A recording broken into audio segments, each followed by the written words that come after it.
Welcome back to the Garden with Joy and Holly radio show. Happy that you chose to be part of the program or allowing us to be part of your day. If you miss any of those coupon codes in that segment or any of them that support the program, you can go to our parent website, thewisconsinvegetablegardener.com, underneath the Money tab at the top of the page. Well, Holly, we've done this show 8+ years, 8 years and 3 shows now. So right around 565 segments of content topics, and never have we covered lettuces. And lettuces is a early summer crop in which you can grow pretty much anywhere, as long as the temperatures don't get and the day length doesn't get too long. And lettuces fall within a couple of different categories as well. Yeah, there's 4 different categories, and there's 4 categories. So there's romaine, which is also known as cos, C-O-S. It's a loose, long, oblong heads. Then there's crisp heads. So those are most commonly known as iceberg. And then butterhead is a soft, kind of buttery, loose, almost loose-ish leaves. It's not as tight balled as iceberg. And then loose leaf. This is a lettuce that grows just like a grass. Like a grass almost, yeah. So now the key with any of these is you want cool temperatures and or otherwise and shorter day lengths in the fall and the spring. What's your favorite lettuce? The little butter crunch is nice, but the variety of different colors you get with loose leaf, the benefit to loose leaf, if you do it correctly, it's a cut and come again. You don't want to cut it down to the ground. You want to cut it about 2/3 up the stalk, and then you can have several harvests prior to it getting bitter and going to seed. My favorite lettuce is romaine, which I think you know. Red or burgundy or green? It doesn't matter. Oh, it doesn't matter. No, but I like to buy the romaine hearts, when it's off season. I don't like loose leaf lettuce very much at all, but it's what we grow. What is the purpose that you don't like loose leaf? Because it's weird to handle. It's not the taste or the consumption. No, and it's not crispy. Oh, it's not. It doesn't have that pop. I like a crisp crunch lettuce. Okay, like the romaine. Yeah. We grow both. We've grown romaine green and burgundy and found that the burgundy doesn't go to seed as quickly or bolt as quickly. The purpose or the reason why plants go to seed or bolt is because the day lengths are getting longer and the temperatures are getting warmer. It's not necessarily the temperatures are getting hot. That does have some contributing factors, but the length of day is as important as the temperature. And with the romaine, we have found that the bitterness, we can eat lettuce all summer long, but because we understand that the bitterness is in the central stem or the vein of that leaf. If you remove that central vein and just eat the outer portions of the leaf, it tastes just as good as it did when it was young and mature. Mm-hmm. It's whenever it's bitter, it's going to seed, you eat the whole thing. That's why you don't like it. I just don't like that it's not very crunchy. But anyway. And the good thing about this, when they go to seed, they make hundreds and hundreds of seeds, and they basically reseed your bed for next year. Your flower bed, your next to the house or in the garden. It's really a neat and easy system of replanting without you having to replant. So let's talk. We kind of talked about the colors of lettuce. There's green, there's red, and then there's a purplish, and then there's the burgundy. Right. And there's even bronze, arugula has that bronzy color. Right. And then the rose as well. And there's not a defined number of varieties of these particular types of lettuces because there's these what we talked about, and then there's subspecies like kale and Swiss chard is also considered, arugula is considered a form of a lettuce. So there's a lot of different what they call rabbit holes to go down. Yeah. So there's no one type like you had mentioned, and then now you can start all of these from seed. We've started the romaine. You can start from seed. We've done that. Also, we've bought 6-pack or what do you call it? 6-cell packs at the garden center. The iceberg lettuce, we have never been able to successfully grow that. That needs cooler days, like a maximum temperature of 73 degrees. It's very difficult, at least for us, to grow full-size iceberg lettuce. If you are in the if you have done that successfully, we'd certainly like to hear from you at gardentalkradio@gmail.com. And then leaf lettuce, you don't want to start that inside. You just want to go ahead and find your desired planting location and broadcast the seeds and dust it with soil on top of it.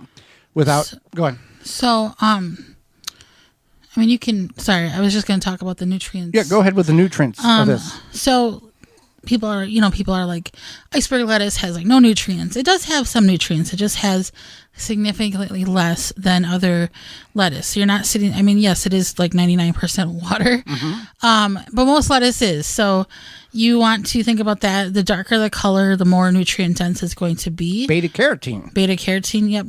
And most lettuce, or all lettuce, has vitamin A, typically vitamin K, and that will vary. And then the beta carotene, and then potassium. So the lighter the lettuce, so like iceberg has the least amount, and then the darker, like the dark green, the dark red, has more amount. So like a romaine, if you're looking for like a crunchy salad lettuce, people recommend doing a romaine versus an iceberg. And then you have like the leaf lettuce and the butter crunch. Well, you look at, if we just look at from a genetic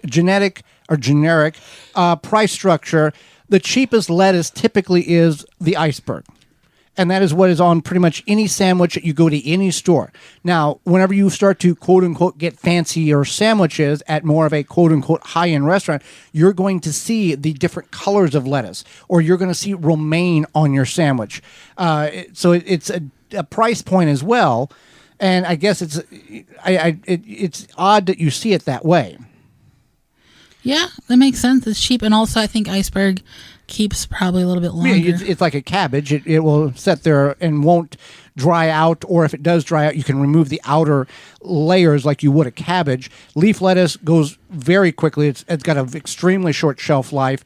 Romaine has a longer shelf life, and some people will actually take their romaine, harvest it early, and set it in the fridge in a glass of water where the roots, or the cut portion, is slightly submerged, and it'll kind of grow some roots, and you can get a little bit more longevity out of it that way.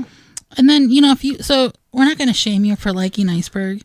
Nothing wrong with iceberg. If you enjoy a nice salad, you can up the nutrient content with iceberg by adding things like other vegetables like peppers, tomatoes, cucumbers, etc., to kind of give yourself, and this, you can do this with any lettuce salad, but if you're like, I really like a nice iceberg salad base, you can add these other things to kind of give yourself a little bit more boost of those beneficial nutrients. And the other lettuces, and the romaine, the leaf lettuces, to me, have a flavor compared to the iceberg. The iceberg is just wet. Yeah, I could see that. The romaine has this, I don't know what to call it, what tones it has, but it has, there's a flavor there. Yeah, right. And maybe people see iceberg as a good base for their salads because it's a vehicle for a neutral palate for other things that they're adding to their salad. Now, in the U.S., there was no one type of lettuce that was predominant until the earliest 20th century, when crisphead or iceberg lettuce became gaining popularity. And after the 40s, with the development of the iceberg lettuce, 95% of the lettuces consumed in the United States are the crisphead or the iceberg lettuce. You're a crisphead. Okay, so so lettuce, that's the situation there. And it is interesting that there's, everybody has their favorite, and it's not all the so same. If you've never grown lettuce, you can grow lettuce in the ground, in a raised bed, in a container, in a grow bag, in a windowsill. Find and do some research on what kind of lettuces because you may not like lettuce, and because you've only had a certain type of lettuce, and it's like, I don't like this lettuce because it's just so plain. Or maybe you tried to grow something like a butter crunch and it worked out for you. And you're like, I can't grow lettuce, but maybe you could grow like a loose leaf lettuce or something else. And there's nothing wrong with buying the starts at your local independent garden center for the romaine or the butter crunch butterhead lettuces. I think that's how we had success, is we started with starts. We did starts with the romaine, and the butter crunch we started as well as from seed. So We should try to grow some buttercorn chicken. It's the crispness of a salad early in the spring is something that is desired by many gardeners. From your backyard. From your backyard. Or your front yard. Wherever you can grow. Or your grow. side yard. Yep. Yeah. Well, Holly, soon it'll be warming up, and you'll want to make sure you can enjoy your yard without it sharing it with those beetles and grubs. Yeah, with spring just pretty much here, it's time to start thinking about controlling the beetles and grubs in your garden. There's all sorts of Japanese beetles articles about how they're taking over. Grub Gone can be applied to your turf, garden, around ornamentals, and it controls the grubs and lessens the impact that the beetles have on your yard this summer. Easy to apply. Apply with a commercial spreader or irrigate it right into the soil. Specifically designed to target grubs and beetle invaders without harming beneficial insects like bees, ladybugs, and butterflies. And to be honest, it's the only non-chemical that works. You can find out more at phyllombioproducts.com. That's PHYLLOM bioproducts.com. As well as grubgone.com.